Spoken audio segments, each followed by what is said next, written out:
இந்திய மல்யுத்த சம்மேளனத்தில் நியமிக்கப்பட்டவர்கள் சஸ்பெண்ட் செய்யப்பட்டிருக்கிறார்கள். பாலியல் வழக்கில் சிக்கிய பிரிஜ்பூஷனின் ஆதரவாளர்கள் தேர்தலில் பெரும்பாலும் வெற்றி பெற்றிருந்தனர். இந்நிலையில் பிரிஜ்பூஷன் ஆதரவாளர்கள் வெற்றி பெற்றதற்கு மல்யுத்த வீரர் வீராங்கனைகள் கடும் எதிர்ப்பை பதிவு செய்திருந்தனர்.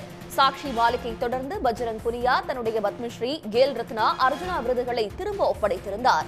இந்நிலையில் இந்திய மல்யுத்த சம்மேளன முன்னாள் தலைவர் பிரிஜ்பூஷன் மல்யுத்த வீராங்கனைகளுக்கு பாலியல் தொல்லை அளித்ததாக புகார் எழுந்த நிலையில் இந்த ஆண்டு ஜனவரி, ஏப்ரல் மாதங்களில் மல்யுத்த வீரர் வீராங்கனைகள் டெல்லியில் பிரிஜ்பூஷனுக்கு எதிராக எதிர்ப்பை பதிவு செய்தனர். காங்கிரஸ் பொதுச் செயலாளர் பிரியங்கா காந்தி சாக்ஷி மாலிக்கை நேரில் சந்தித்து ஆறுதல் தெரிவித்திருந்ததும் குறிப்பிடத்தக்கது. சாக்ஷி மாலிக், பஜ்ரங் புனியாவை தொடர்ந்து மல்யுத்த வீரர் வீரேந்தர் சிங்கும் பத்மஸ்ரீ விருதை திரும்ப ஒப்படைப்பதாக நேற்று முன்தினம் அறிவித்திருந்தார். இந்திய மல்யுத்த சம்மேளனத்தை சஸ்பெண்ட் செய்து ஒன்றிய விளையாட்டு அமைச்சகம் தற்போது உத்தரவிட்டிருக்கிறது. இந்திய மல்யுத்த சம்மேளனத்திற்கு அண்மையில் தலைவர், நிர்வாகிகள் தேர்ந்தெடுக்கப்பட்ட நிலையில் தற்போது சஸ்பெண்ட் நடவடிக்கை மேற்கொள்ளப்பட்டிருக்கிறது. பிரிஜ்பூஷன் ஆதரவாளரான சஞ்சய் சிங் மல்யுத்த சம்மேளன தலைவராக கடந்த வாரம் தேர்ந்தெடுக்கப்பட்டதும் குறிப்பிடத்தக்கது.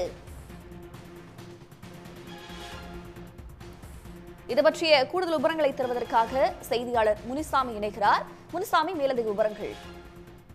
அதாவது இந்திய மல்யுத்த சம்மேளனத்தை சஸ்பெண்ட் செய்து இந்திய விளையாட்டு அமைச்சகம் உத்தரவிட்டுள்ளது. இந்த நடவடிக்கைக்கு காரணம் அண்மையில் நடைபெற்ற தேர்தல். அதாவது அந்த தேர்தலில் மல்யுத்த சம்மேளன கூட்டமைப்புக்கு நடைபெற்ற தேர்தலில் பாஜகவை சேர்ந்த பிரிஜ்பூஷன் ஆதரவாளரான சஞ்சய் சிங் தேர்வு செய்யப்பட்டார்.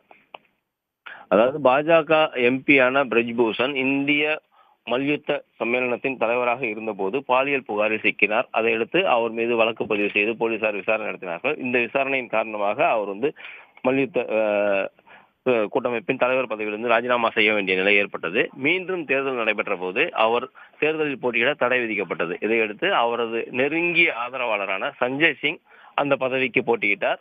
அவர் தேர்தலில் வெற்றி பெற்றதற்கு கடும் எதிர்ப்பு எழுந்தது. ஒலிம்பிக்கில் பங்கேற்ற மல்யுத்த வீராங்கனையான பஜ்ரங் புனியா, வீரேந்தர் சிங் ஆகியோர் தங்களது பதக்கங்களை திரும்ப ஒப்படைத்தனர். மேலும் இனிமேல் நான் மல்யுத்த விளையாட்டு களத்தில் இறங்கவே மாட்டேன் என்றும் பஜ்ரங் புனியா பகிரங்கமாக அறிவித்தார். எதிர்ப்பு விளையாட்டு வீரர்கள் மட்டுமின்றி அரசியல் களத்திலும் சஞ்சய் சிங் தேர்வுக்கு எதிர்ப்பு இருந்தது.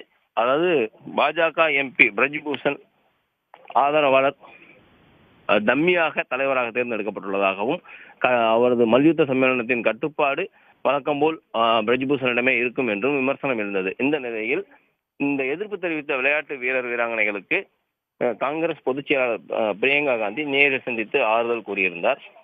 உங்களுக்கு நியாயம் கிடைக்க காங்கிரஸ் நிச்சயம் நடவடிக்கை எடுக்கும் என்றும் அவர் உறுதியளித்திருந்தார். இந்த நிலையில்தான் இந்திய மல்யுத்த சம்மேளனத்தை சஸ்பெண்ட் செய்வதாக விளையாட்டுத்துறை அமைச்சகம் அறிவித்துள்ளது. இதன் மூலம் விளையாட்டு வீரர் வீராங்கனைகளின் எதிர்ப்புக்கு ஒன்றிய அரசு பணிந்துள்ளது. தங்களுடைய விரிவான விவரங்களுக்கு நன்றி திரு முனிசாமி. உடனுக்குடன் செய்திகளை தெரிந்து கொள்ள சன் நியூஸ் பெல் ஐகானை கிளிக் பண்ணுங்க.